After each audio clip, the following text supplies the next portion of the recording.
It was a rainy Tuesday afternoon, the kind that makes the whole world feel quiet and still. I was wiping down the kitchen counter, the same one I've cleaned 1,000 times, when I heard it. A little voice, sweet and clear as a bell, came from the living room. "Mommy, look what I made." My hand froze. The dishcloth dripped softly into the sink. I knew that voice. It belonged to my 3-year-old granddaughter, Lily. And the person she was calling Mommy was my daughter-in-law, Sarah. I stood there listening to the happy chatter that followed, and I felt something inside me settle. It didn't break. It just settled like dust in an empty room. You see, Lily calls me Nana, and that's okay, that's my name. But in that moment, hearing that word, Mommy, I realized a truth I'd been avoiding for a long time. I was being gently, kindly erased from the story of her heart. I want to tell you a story. It's not a story about villains or heroes. It's a story about love and how sometimes love can leave you standing in the rain without an umbrella, wondering when the sun went away. It's about the family we build and the family we sometimes lose along the way. This is my story. If this story touches something in your heart, if it reminds you of your own family, your own quiet aches, then consider subscribing to my channel, Voices of Auntie Me. Your support helps me share these real-life tales. A like, a comment, sharing this with a friend, it all means the world. It tells me I'm not alone in telling these stories, and you're not alone in hearing them. Now, let me take you back to the beginning. My name is Elena, but most people call me Ellie. My life for the longest time was wonderfully, beautifully ordinary. I had a good husband, Robert. We built a life in a little house with a big garden. We raised one son, David. He was the light of our lives, curious, kind, with his father's steady eyes and my stubborn smile. Our family was a small, close circle. We had our routines, Sunday dinners, planting flowers in the spring, Robert's terrible jokes at the breakfast table. We weren't rich in money, but we were rich in those quiet moments. I thought that rhythm, that love would just continue. It's what you hope for, isn't it? That the love you give becomes the foundation for everything that comes next. Then David grew up. He met Sarah. Oh, Sarah was a whirlwind. Sharp, ambitious, beautiful. She came from a different world than ours, a world of business meetings and city apartments where parents were friends you had dinner with once a month, not people you saw every week. At first I was just happy David was happy. He looked at her like she hung the moon. Robert would nudge me and whisper, "He's got it bad, our boy." And he did. They got engaged quickly and the wedding was in the city, all sleek lines and white orchids. It was lovely, but it didn't feel like our family. It felt like we were guests at someone else's celebration. I pushed that feeling down. This was David's choice. My job was to smile and support. Sarah was always polite to me, perfectly coolly polite. She called me Elena, never Mom. She'd thank me for gifts with a quick text message. Our conversations were like reading from a script. "How are you?" "I'm fine. The weather is changing." "Yes, it is." There was a wall there, a glass wall. I could see her, but I couldn't reach her. I told myself it just took time. When you love someone, you learn to love the people they love. That's what I believed. Then Lily came, my grandchild. When David called to tell us Sarah was pregnant, I cried with joy. Robert held me and we both just beamed. This was it. This was the new branch on our family tree. I dreamed of holding her, of singing the same lullabies I sang to David, of baking cookies and getting flour everywhere. I imagined her little hand in mine, walking through our garden. I thought this little baby would be the bridge between Sarah and me. How could we not grow closer, united in love for this tiny person? The reality was different. Sarah had very clear ideas about motherhood, modern ideas. She read all the books, followed all the experts, and I, with my old-fashioned, hands-on experience, was suddenly outdated. The first time I visited after Lily was born, I reached to pick her up. "Actually, Elena," Sarah said, her voice gentle but firm, "we're doing skin-to-skin bonding right now. It's best not to interrupt." I pulled my hands back as if they'd been strung. I just wanted to hold my granddaughter, but I nodded. I didn't want to cause trouble. I sat on the couch and watched Sarah hold Lily, and I felt like a spectator in my own son's life. The visits continued like that. Every suggestion I made about swaddling, about burping, about a little gripe water for the fussy nights, was met with a patient explanation of why the new way was better. David would look caught in the middle. He'd give me an apologetic smile, then support his wife. "Mom, Sarah's read up on all this. We're trying to follow the best practices." I stopped offering advice. I just tried to help in the ways I was allowed. I'd wash the bottles. I'd fold the tiny laundry. I'd make casseroles they could reheat. It was love, but it was love at a distance. The first time I heard Lily make a sound, a real cooing baby sound, my heart leapt. I was holding her just for a moment while Sarah took a shower.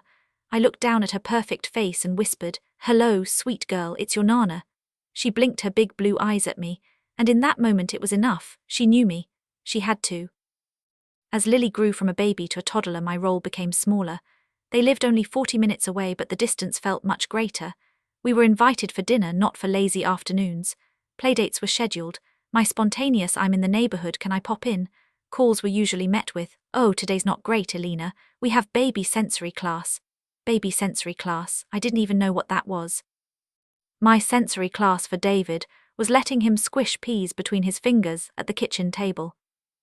The biggest change came when Lily started to talk. She was a little late. Sarah was worried, of course. She had her assessed by a speech therapist. Everything was fine, and then the words came: ball, dog, juice. And then one day she pointed at Sarah and said it.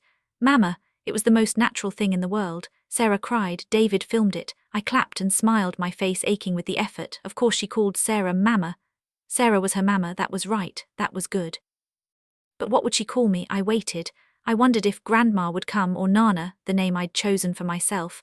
One day I was playing with her on the floor, stacking blocks. She looked at me, really looked at me. She pointed a chubby finger. I held my breath. "Nana," I said softly, hoping she'd repeat it. She just blinked. Then she turned and crawled towards Sarah, babbling. The moment was gone. It was silly to feel hurt. She was just a baby. But a tiny crack appeared in my heart, a crack of invisibility. The name Nana did come eventually. David and Sarah taught it to her. "Give that to Nana," they'd say.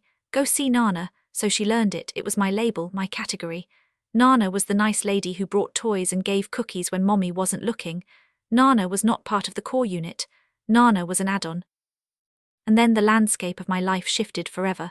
My Robert, my steady, joking Robert, had a heart attack. It was swift and silent. One evening he was here, complaining about the weeds in the garden. The next morning he was gone. The world lost its color.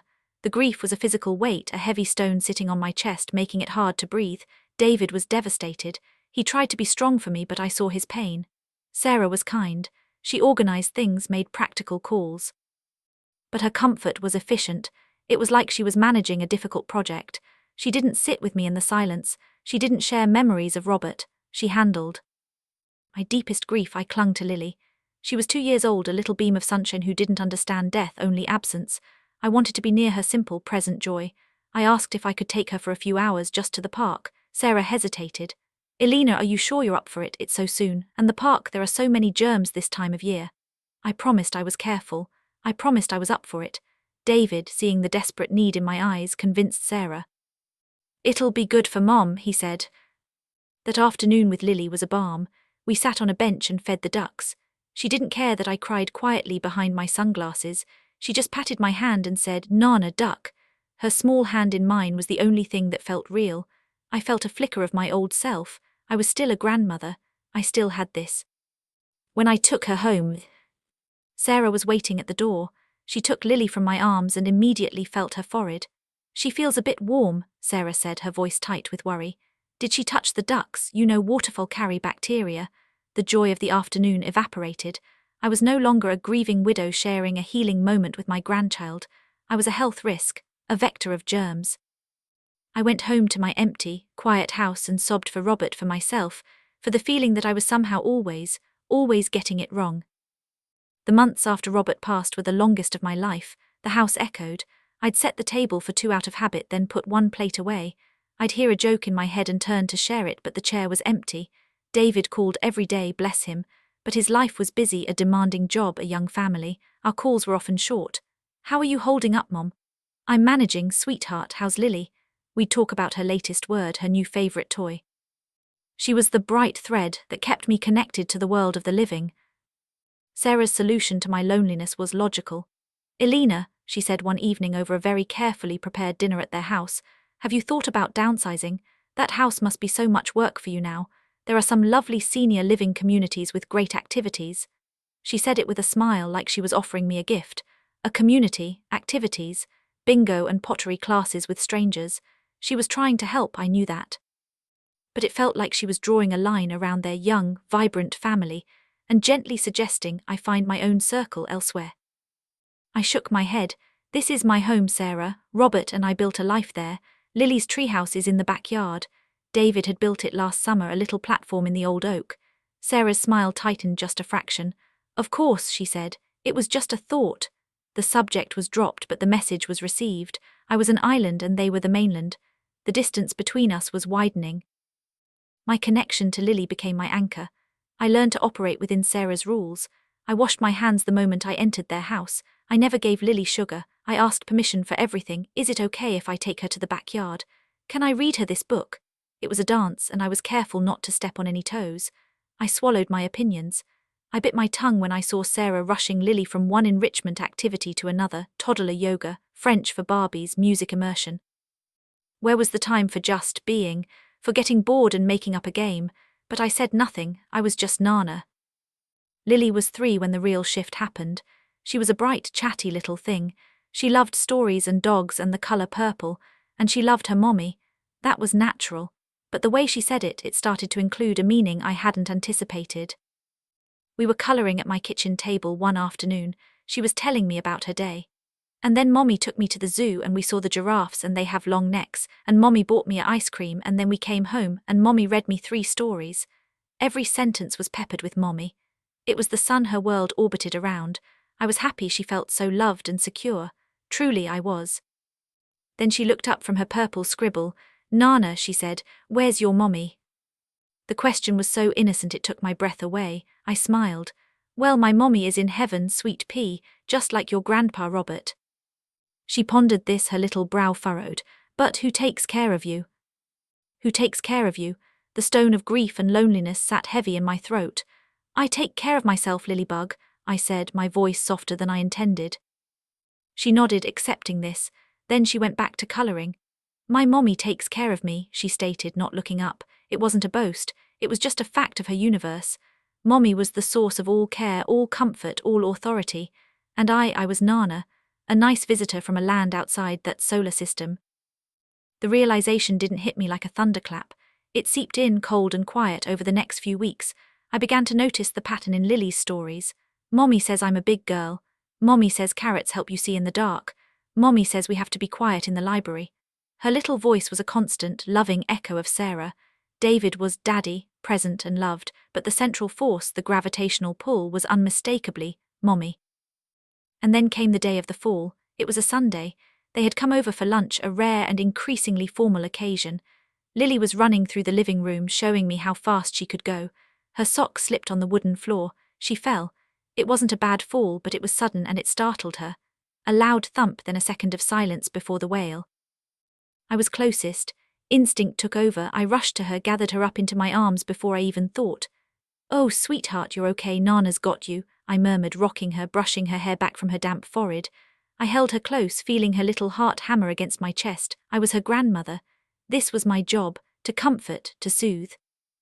But her little body was stiff in my arms. She wasn't seeking my comfort. She was pushing against me, her cries growing more frantic, turning into a choked, desperate word. Mommy, I want my mommy. Sarah was there in an instant. She didn't snatch her away, but it was a near thing.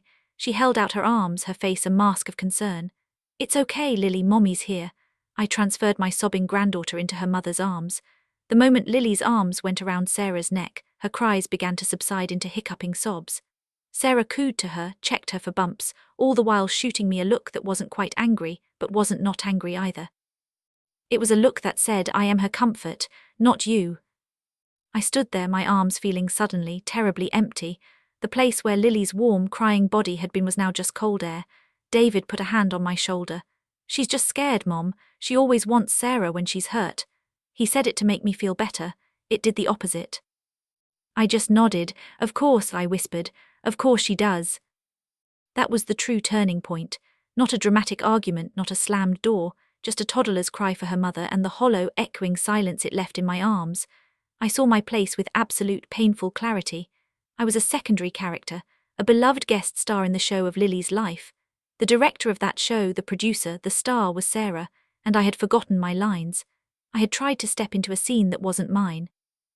I went through the motions of the rest of the visit. I served dessert, I smiled, I listened to David talk about work, but inside I was adrift. After they left, the house was quieter than ever. I cleaned up, the clatter of plates too loud in the silence. I looked at the small chair where Lily had sat. I replayed her cry. I want my mommy. That night I didn't cry for Robert. I cried for myself. For the grandmother I had dreamed of being, the one who was a source of unconditional, easy love, a second home for her grandchild, that grandmother, I realized, had never existed. Sarah's world was orderly, evidence-based and controlled. There was no room in it for a second maternal figure. My love was redundant. My experience was obsolete. My very presence was, perhaps, an unconscious threat to her vision of motherhood. She wasn't cruel, she was just thorough. She was building a perfect family, and in that blueprint I was a charming, occasional footnote. The distance I felt wasn't just emotional anymore, it became spatial. My invitations to their house grew less frequent. My offers to babysit were often declined with vague, polite excuses. "We've got a really packed weekend, Elena. We're trying to establish a consistent routine." I started to feel like a nuisance, a relic of an old life that was intruding on their bright new one.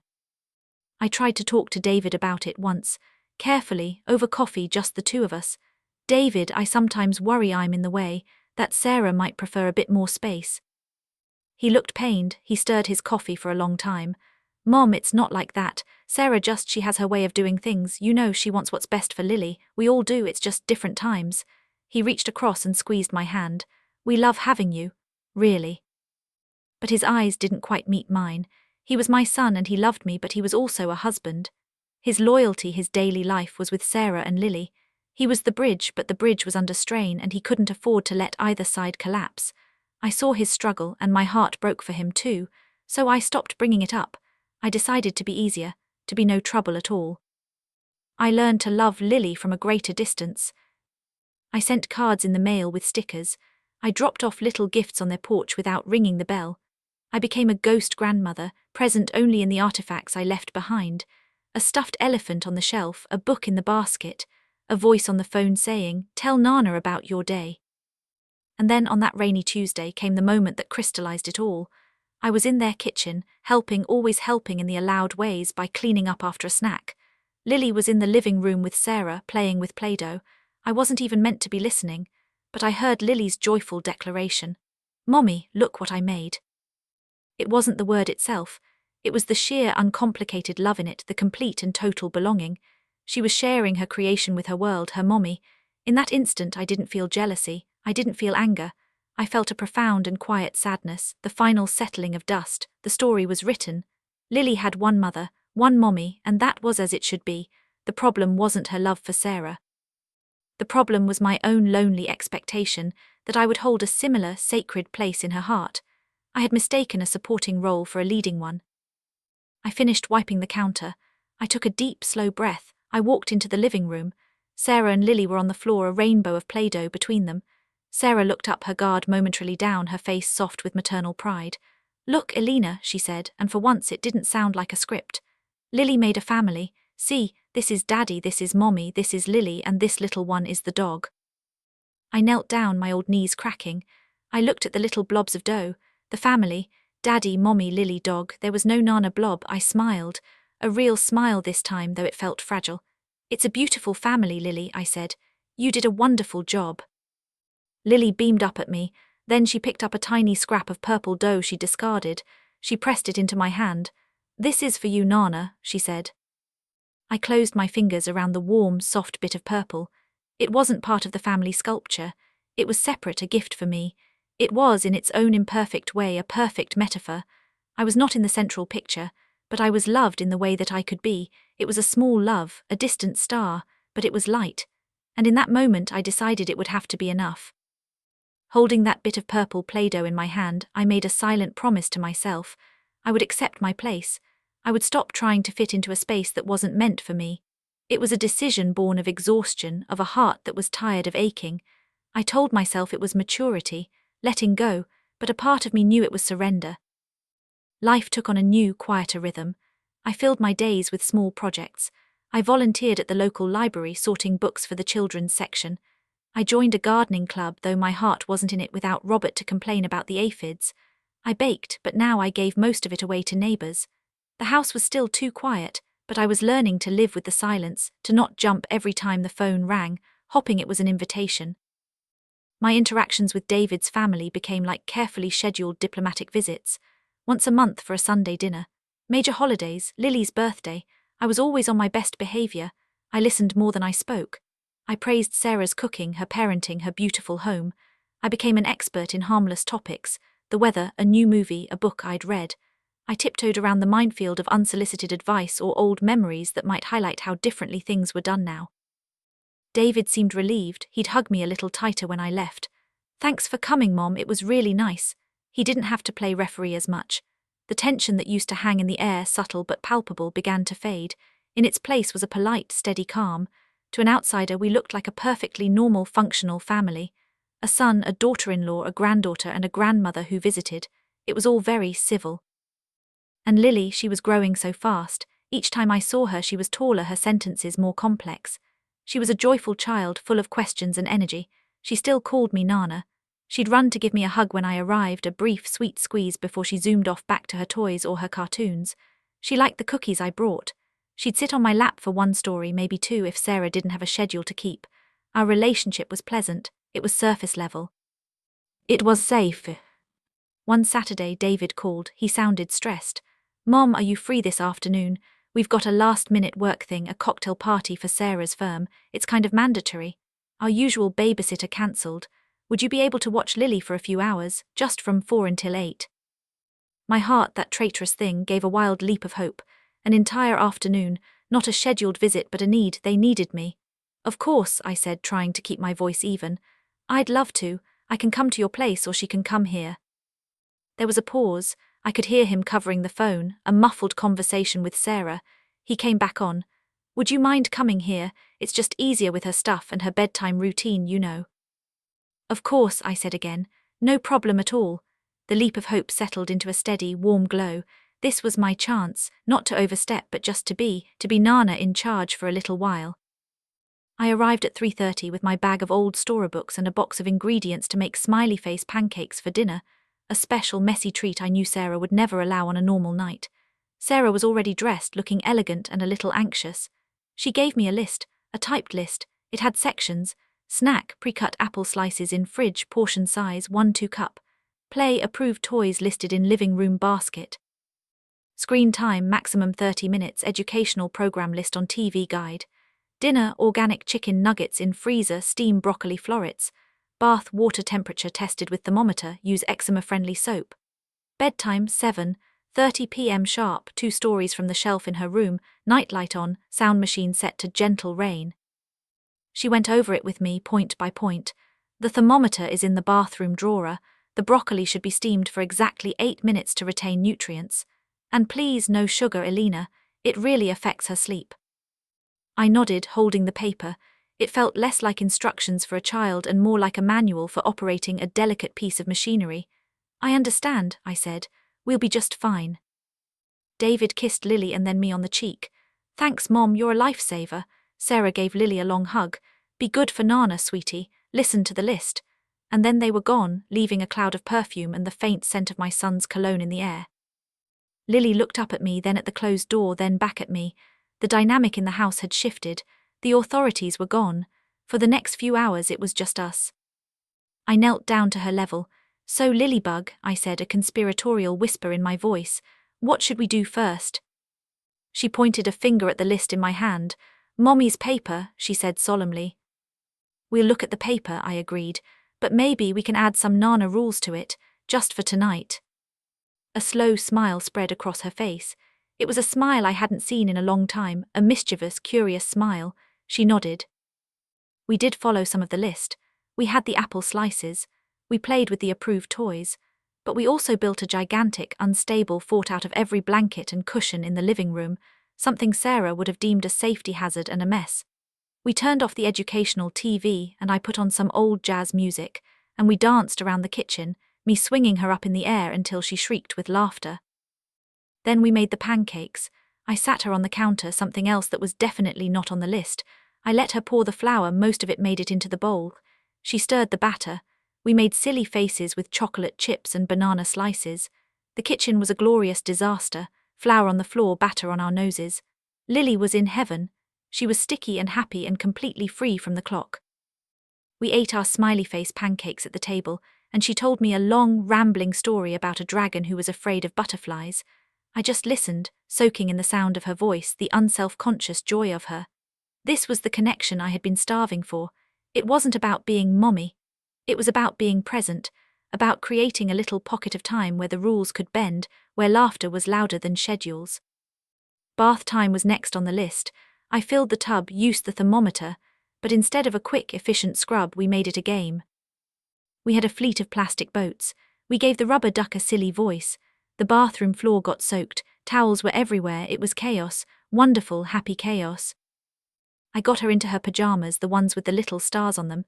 It was 7:25, 5 minutes off schedule.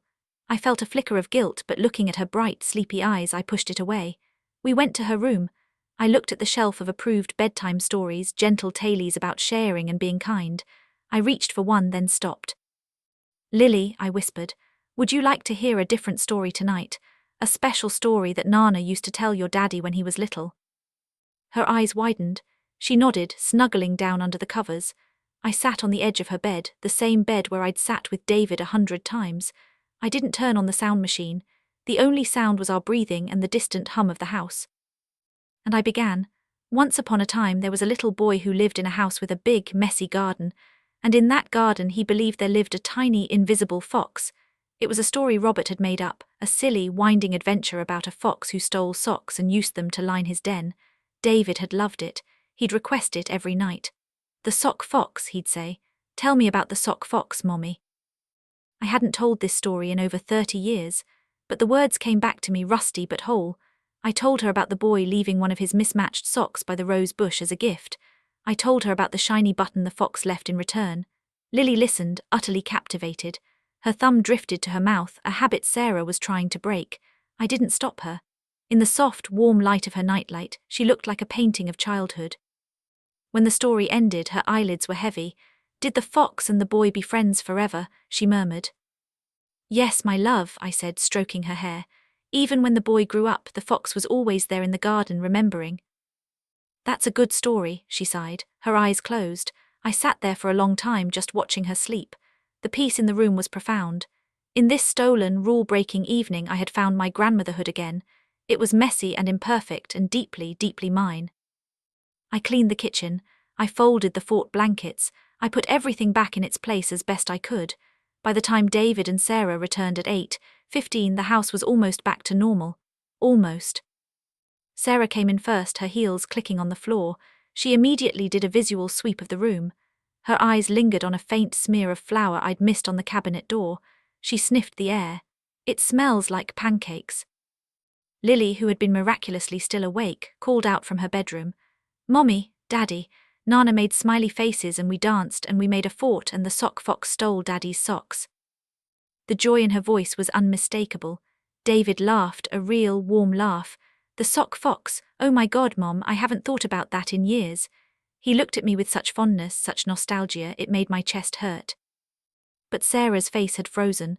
She walked quickly down the hall to Lily's room. I heard her low voice. "You're still awake, it's past 8:30. She came back out, her smile tight and professional. "Thank you for watching her, Alina. It sounds like she had a very exciting time." "We had a wonderful evening," I said, my voice firm but gentle. "She was an angel." The goodbyes were swift. Sarah was already mentally moving on, thinking about the missed bedtime, the sugar in the chocolate chips, the disruption to the routine. David hugged me. "The sock fox," he whispered again, shaking his head with a smile. But as I drove home in the dark, the warm glow of the evening began to fade, replaced by a cold knot of dread in my stomach. I had broken the rules, not out of malice but out of love. I had given Lily a piece of her father's childhood, a piece of me. And I knew with a certainty that chilled me that there would be a price to pay for that gift. The quiet fallout began the very next day. No phone call to thank me, just a text from David. "Thanks again for last night, Mom. Lily hasn't stopped talking about the fort." Nothing from Sarah. A week later, when I called to see if I could take Lily to the library story time, Sarah answered. Her voice was polite, cooler than usual. "Oh, Alina, that's so kind. But we're actually going to start being more selective about her social calendar.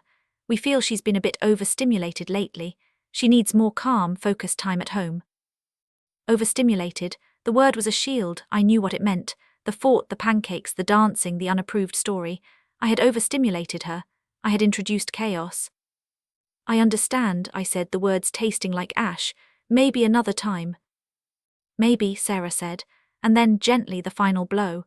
You know, Alina, we're so grateful for your help, but for future babysitting, we think we might just stick with the girl from the neighborhood. She's younger, you see, and she follows our system to the letter. It's less confusing for Lily to have consistency. There it was, I had become a source of confusion. My version of love, spontaneous, messy, nostalgic, didn't fit their system. I was being formally and kindly retired from duty. I hung up the phone and looked out at my empty garden. The sock fox wasn't here either. He was just a memory, a story that now lived in Lily's mind, a tiny, secret rebellion against the perfect system, and I was the grandmother who told it to her, the one who didn't follow the list, the confusion. The distance I had accepted now became a chasm, and this time I hadn't stepped back, I had been pushed. The silence that followed was different from the quiet after Robert died. That was a silence of absence, a void where a person had been. This new silence was a silence of rejection. It was active. It had a shape. It was the shape of my empty calendar, of phone that didn't ring, of a front door that no one came through. I didn't confront them. What was there to say? Let me babysit again. Let me break more rules. I had seen the result of my one evening of freedom. I had been deemed unsuitable, a disruptor, so I retreated fully and completely into my role as the occasional visitor, the ghost with the porch-dropped gifts. Birthdays and holidays became performances. I would arrive with a carefully chosen, mother-approved gift, educational toys, books from the pre-vetted list Sarah had emailed me. I would eat the meal.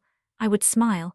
I would ask Lily questions about school, about her friends, and listen to her recite answers that sounded practiced. The easy, giggling chaos of our pancake night was gone. In its place was a polite little girl who called me Nana and then went back to her mother's side. David tried. He'd call, ask me to lunch, just the two of us. We'd sit in a diner and he'd talk about work, about his worries, about how tired he was. He was stretching himself thin, trying to be the perfect employee, the perfect husband, the perfect father. I saw the shadows under his eyes. I heard the strain in his laughter. "How are things at home?" I asked gently. He'd shrug, stir his coffee. "Good, busy. Sarah's got Lily in a new Mandarin immersion playgroup. It's incredible the sounds she can make already." He'd say it with pride, but it sounded like a report. There was no story about Lily putting her shoes on the wrong feet or telling a ridiculous joke. It was all milestones and metrics. One day over meatloaf, he looked at me, his face suddenly young and vulnerable. "Do you think I'm a good dad, Mom?" My heart cracked wide open. "Oh, David, you are a wonderful father, you love her so much, that's what matters." It's a lot," he said, his voice dropping. "There's a right way to do everything now. The right food, the right words, the right kind of play. Sometimes I just want to give her a candy bar and watch cartoons, you know. But Sarah says..." He trailed off, he didn't need to finish. "Sarah says, Sarah's research says, Sarah's mom group says." His voice, his instincts were being drowned out by a chorus of supposed best practices. I reached across the table and held his hand. "Your instincts are good too, sweetheart. You're her dad, that counts for everything." He squeezed my hand, then let go, pulling back into himself. "I know, it's just easier to follow the plan." I nodded, I understood. He had chosen a life, a partner, a path. My job was not to make that path harder, so I swallowed my words. I didn't say, "Let her get dirty." I didn't say, "A candy bar never hurt anyone." I just smiled and passed him the ketchup. Meanwhile, Lily was growing into a stranger, a beautiful, polite, accomplished stranger. At 5, she could count to 20 in 3 languages. She could identify classical music pieces. She had a handwriting that was neater than mine. When I saw her, I was proud, of course. But I also missed the flour-smeared, sticky-faced toddler who danced to jazz in a blanket fort. That child was gone, polished into a miniature adult. The breaking point when it came was so small, so utterly insignificant to anyone but me. It was Lily's 6th birthday party. It was held at one of those indoor play gyms, a brightly coloured chaos of tunnels and ball pits. It was packed with children from her co-op learning pod, all similarly well-dressed and well-behaved. The parents stood in a cluster, sipping organic juice. I stood among them, feeling like a museum exhibit, the grandmother. The party was winding down. Cake had been served, sugar-free, dairy-free, but beautifully decorated. Presents were being opened. Lily sat on a little throne and Sarah sat beside her, helping her. "Now who is this one from, Lily? Remember to say thank you." Lily would name a child, hold up the gift, a science kit, a puzzle of the solar system, a set of high-quality art supplies, and say a clear, practiced, "Thank you, Chloe," or "Thank you, Ethan." Then she picked up my gift. I had spent weeks agonizing over it. I'd finally settled on a beautiful, old-fashioned porcelain tea set. It wasn't educational. It wasn't enriching. It was for pretend, for imagination, for pouring imaginary tea for stuffed animals. I'd wrapped it in purple paper, her favorite color. Lily tore off the paper. She lifted the box, her face unreadable. Sarah peered at it. "Oh," she said, her voice a perfect note of pleasant surprise. "A tea set, how vintage." She turned the box over as if looking for a learning objective. "You can practice your pouring skills, Lily. That's good for fine motor development." Lily looked at the delicate cups, then at her mother. "Can I play with it?" she asked, her voice unsure. "We'll see, sweetheart," Sarah said smoothly. "Some of the pieces look a little fragile. We'll find a safe place for it." She set the box aside, in the to-be-dealt-with-later pile, and reached for the next gift. I felt a hot rush of blood to my face. Vintage, fragile, a safe place, it was code. It meant, this doesn't fit, this is from another time, this will be put on a high shelf and forgotten. My gift, my choice, my attempt to connect with a simple, imaginative game had been assessed and found wanting. It was no longer about me breaking rules. It was about me, my essence, being incompatible. Lily didn't look at me. She was already moving on to the next present, a robotics building kit. Her eyes lit up. "Wow, Mommy, look, we can build a robot."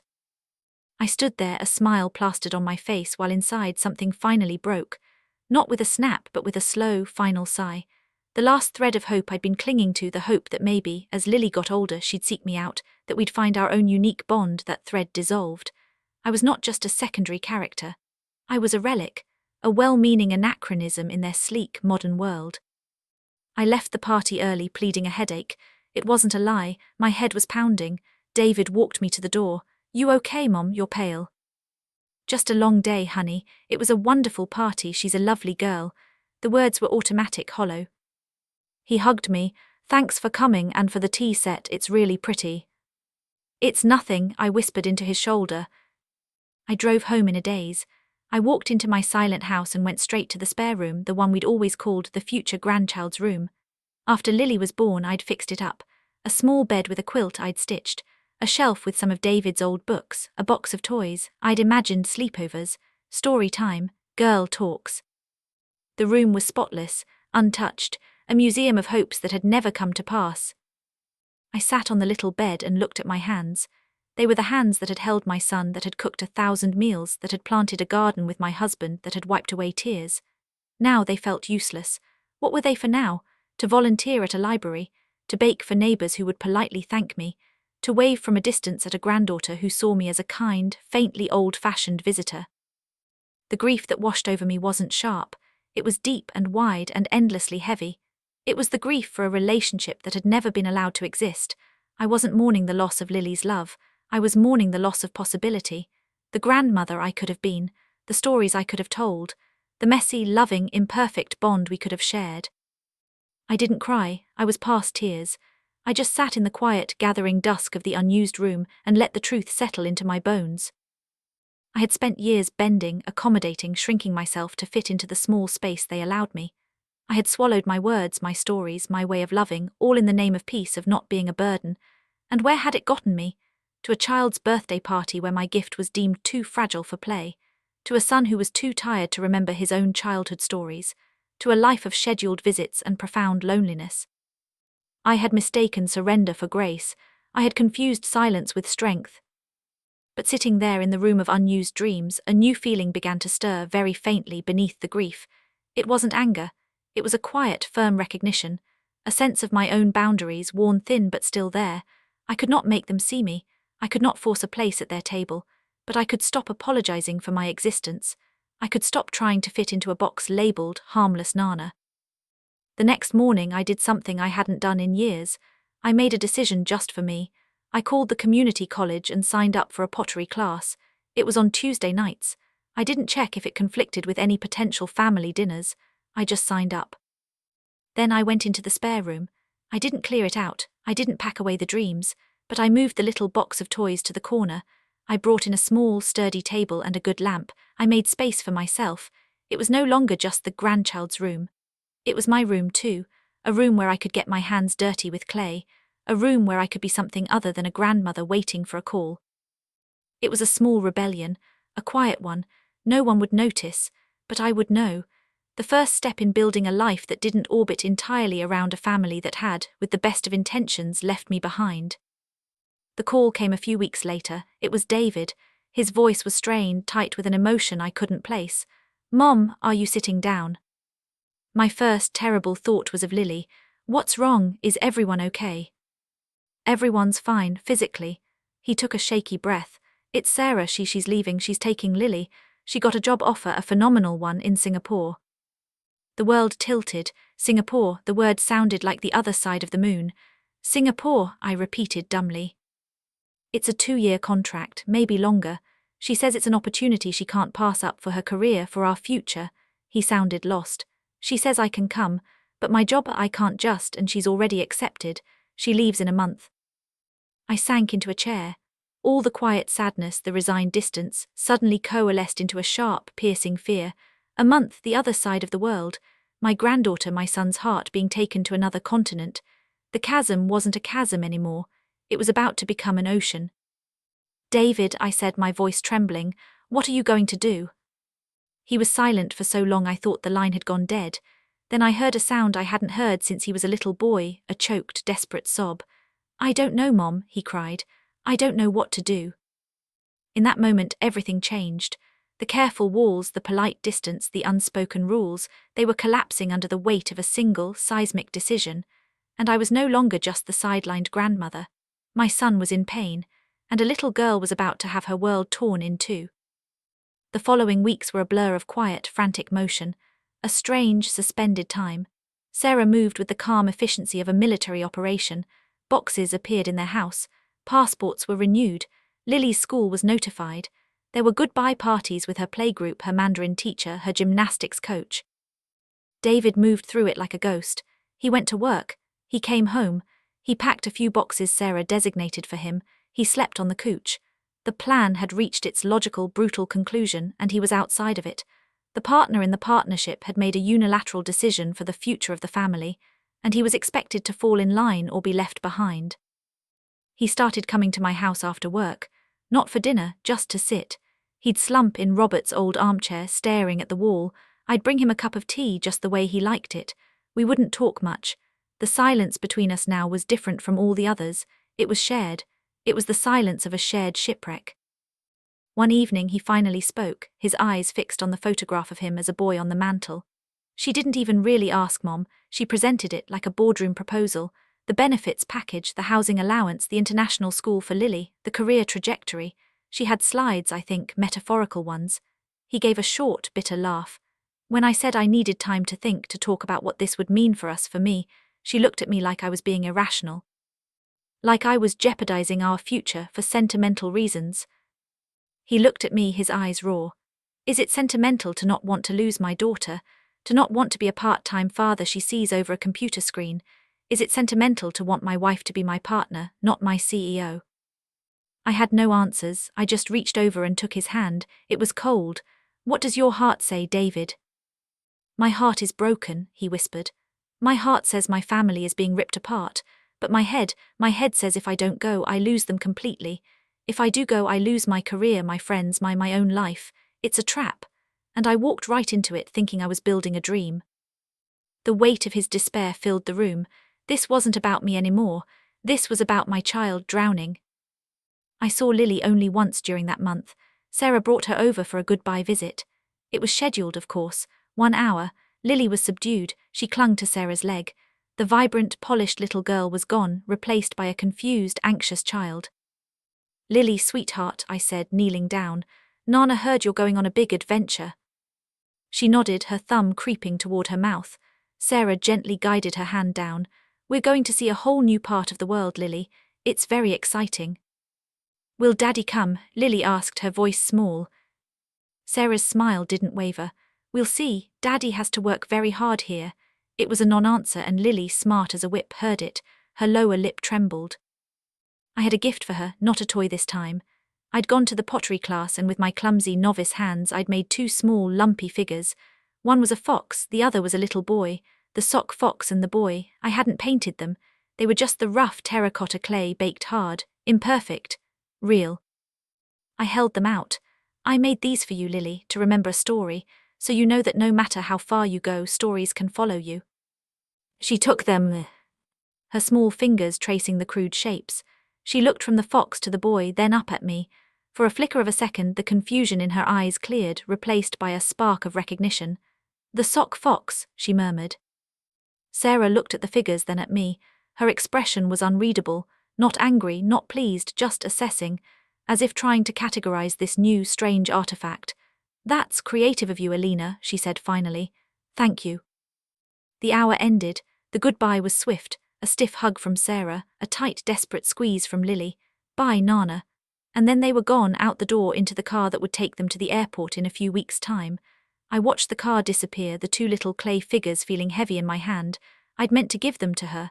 In the rush, I'd forgotten. I was left holding the characters from the story with no one to tell it to. The day of departure arrived. David asked me to drive him to the airport. He couldn't face going alone, he said. He couldn't face driving back alone. We rode in silence. The air in the car was thick with a grief too big for words. At the international terminal, it was a scene of surreal normality.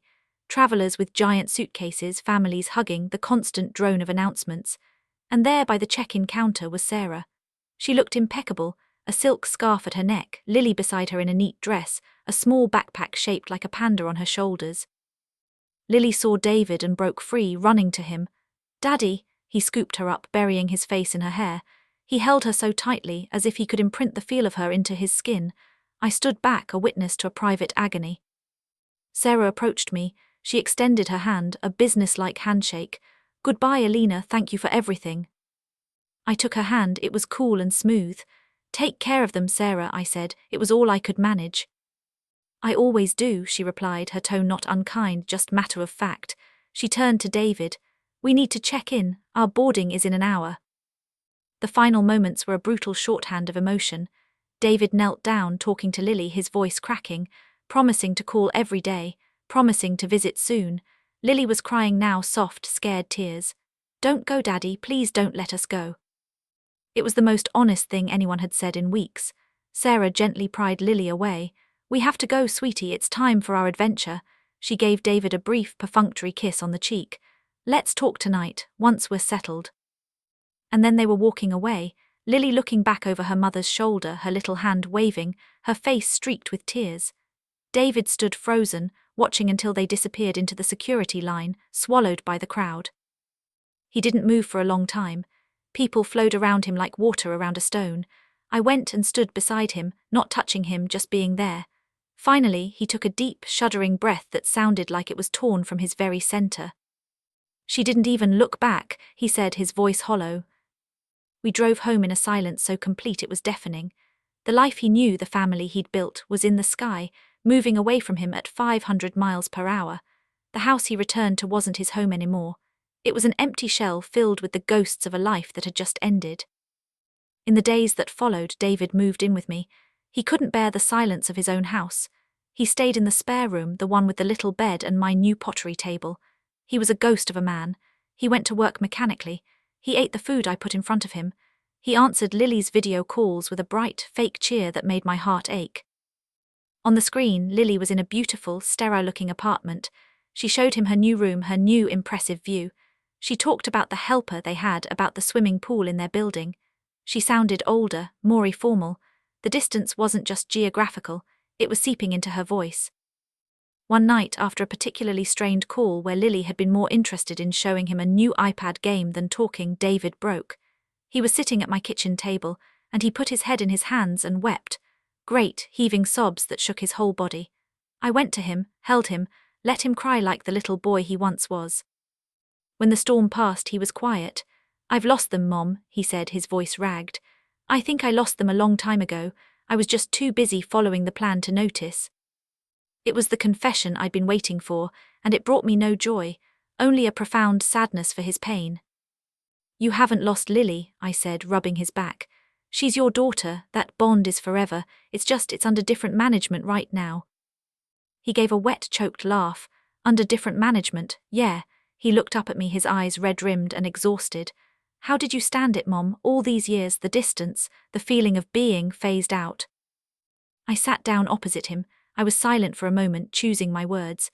I didn't stand it well, David. I bent until I almost broke. I made myself small. I thought if I was no trouble, if I fit perfectly into the box I was given, I would be loved. But love doesn't work like a checklist, and people aren't meant to live in boxes.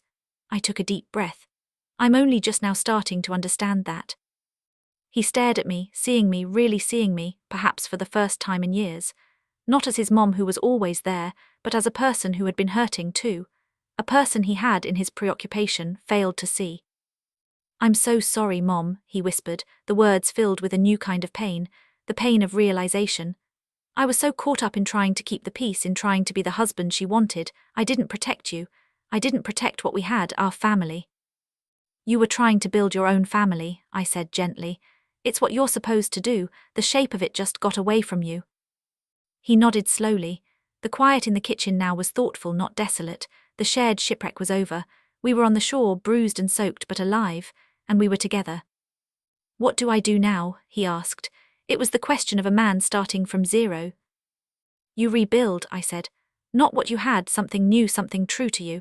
You start by being the best father you can be from right here. You call, you write letters, you send silly videos, you be constant, you be David, not the version someone else designed, and you be my son, and we take it one day at a time.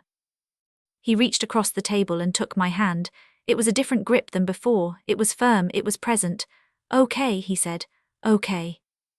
That night was the beginning of a new, slow understanding between us. The roles were shifting. I was no longer just the waiting grandmother, and he was no longer the harried son trying to balance two worlds. We were two people. Wounded by the same love, finding our footing in the aftermath. David started to come back to life. He began seeing a therapist.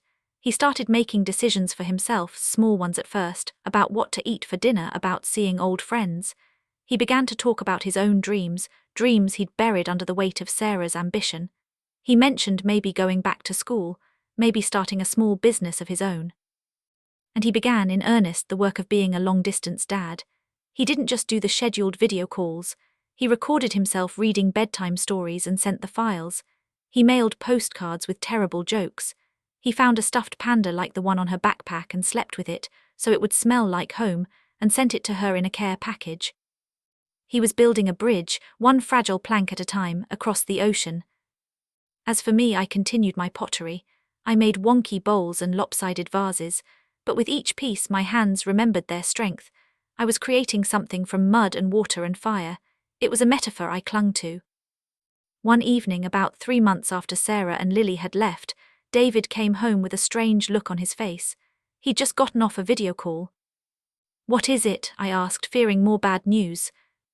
Lily, he said, a slow smile spreading. She asked Sarah if she could call me after her bath, just us. Sarah let her. He paused, his eyes shining. She was in her pajamas, and she had those 2 clay figures you made, the fox and the boy. She had them on her pillow. She asked me to tell her the story again, the one about the sock fox. I felt a warmth spread through my chest, fragile and beautiful as a soap bubble. Did you? I asked, my voice husky. I did, he said. I told her the whole thing, and when I finished she was quiet for a minute. Then she said, Daddy, does Nana know the fox is still in the garden? I caught my breath. David looked at me, his smile now full of a quiet wonder. I told her, yes, Lily, Nana knows, she remembers. The story had made it across the ocean. The imperfect, fragile, handmade story.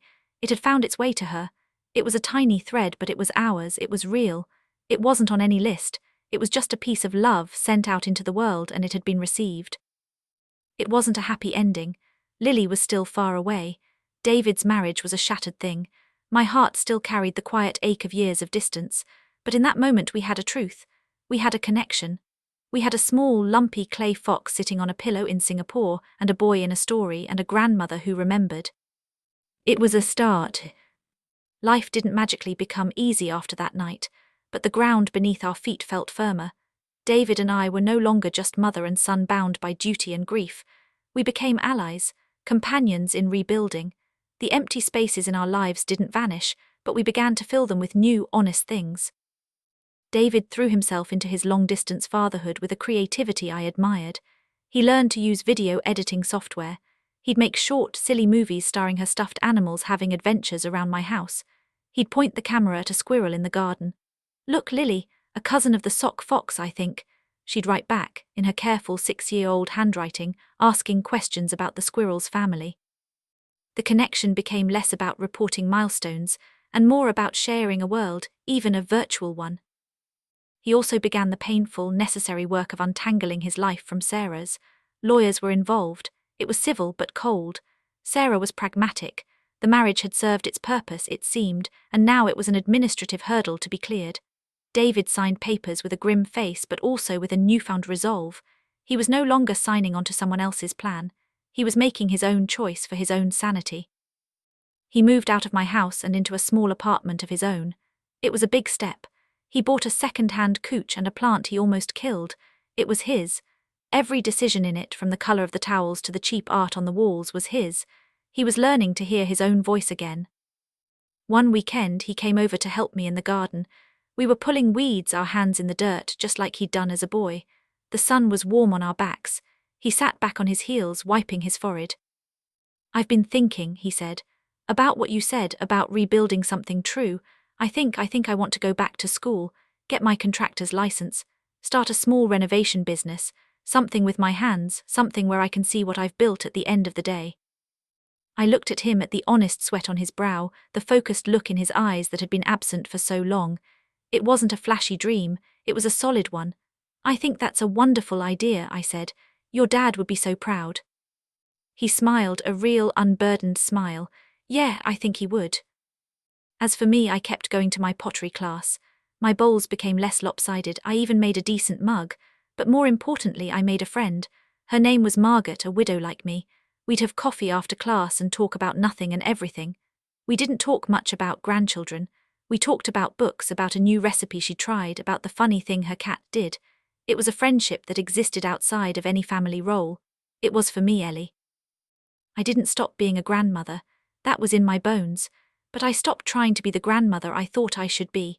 I accepted the grandmother I was allowed to be, a voice on the phone, a face on a screen, a sender of odd little clay figures and letters written in my sprawling script. I wrote Lily real letters. I told her about the garden, about the brave tulips that came up, about the grumpy old neighbour and his dog. I told her I was learning to make pottery and that my first mug looked like a melted snowman. I didn't write to teach her anything. I wrote to share my life with her, however small it seemed. Months turned into a year. Lily's 7th birthday approached. The invitation to her party was a digital link to a virtual celebration. She would be online with her new friends in Singapore, and we could join a video call to say hello. It was practical. It was modern. It broke my heart a little, but I accepted it. This was her world now. The day before her birthday, a package arrived for me. The return address was Singapore.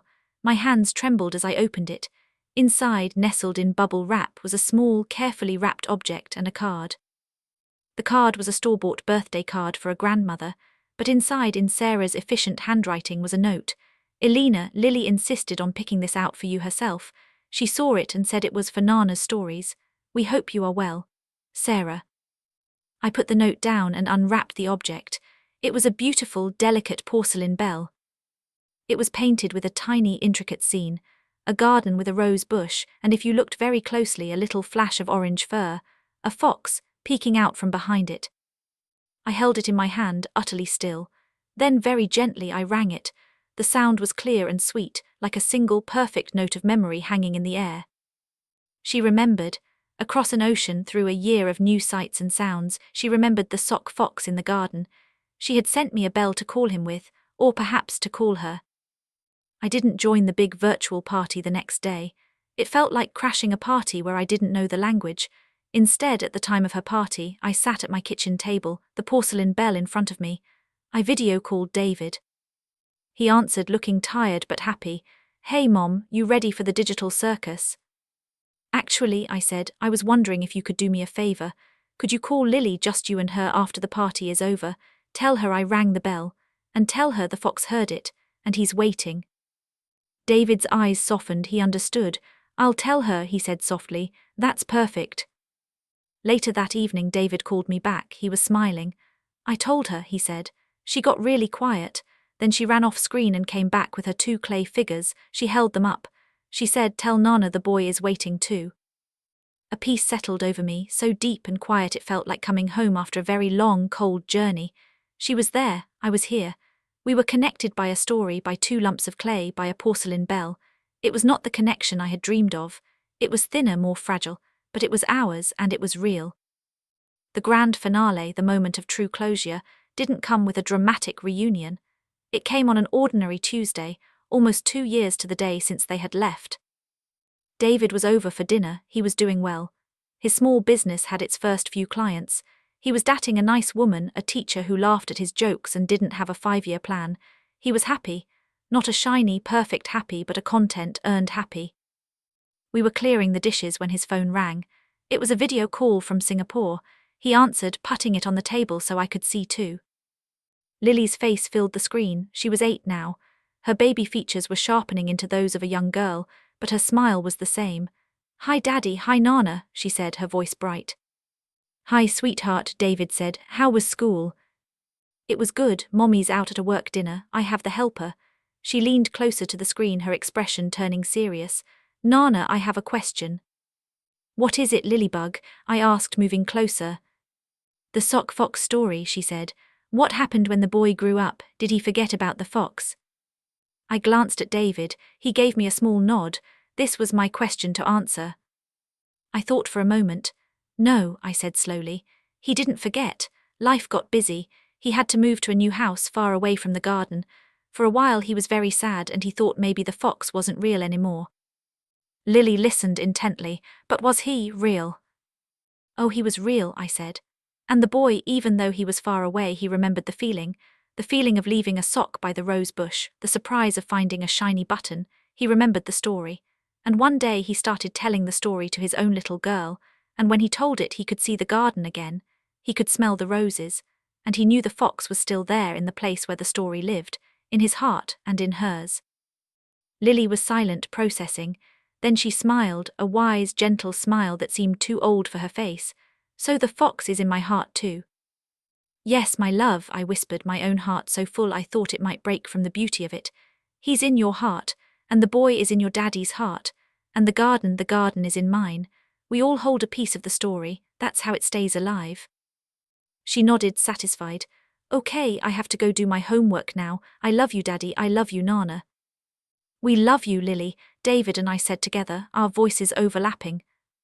The call ended. The screen went dark, reflecting our faces back at us, a son and a mother, older, weathered but whole. We sat in the quiet kitchen. The clock ticked. A car passed outside. "You know," David said, breaking the silence, his voice thick with emotion. "For years I thought being a family meant being in the same place, following the same plan, looking perfect from the outside." He looked at me, his eyes clear. "But it's not, is it? It's just holding the same story, in different ways, in different hearts." I reached over and took his hand. "Yes," I said, "that's exactly it. My grandchild calls her Mom, and she is. She is her mother in every way that matters. She provides, she guides, she is the sun in Lily's sky, and that is right and that is good. I am Nana, I am the keeper of a different story, a story of a messy garden, a silly fox and a boy who grew up. I am the voice on the phone, the maker of lumpy clay figures, the ringer of a porcelain bell. My love is not central, it is not daily. It is a thread, sometimes thin, sometimes strong, woven into the fabric of her life from a distance. And I have finally learned that this is enough. This love, this quiet, enduring connection is not less because it is different. It is its own beautiful, fragile thing. It has survived distance and silence and the changing shapes of families. I walk into my spare room now. The little bed is still there. The pottery table is covered in a new project. On the shelf next to a photo of Robert sits the porcelain bell. I sometimes pick it up and ring it softly. The clear note hangs in the air, a call to a story, a call across an ocean, a call that says, "I am here, I remember, I love you." And somewhere in a tall apartment building in Singapore, a little girl has 2 faded clay figures on her windowsill. And in her heart she holds a story about a fox in a garden. And that story is a bridge. And that bridge is built of love. Not the loud, all-consuming love I once imagined, but a quiet, resilient love. The kind that knows its place and thrives there. The lesson I learned, the one I want to share with you, is this. Family is not a fortress you build to keep everyone in.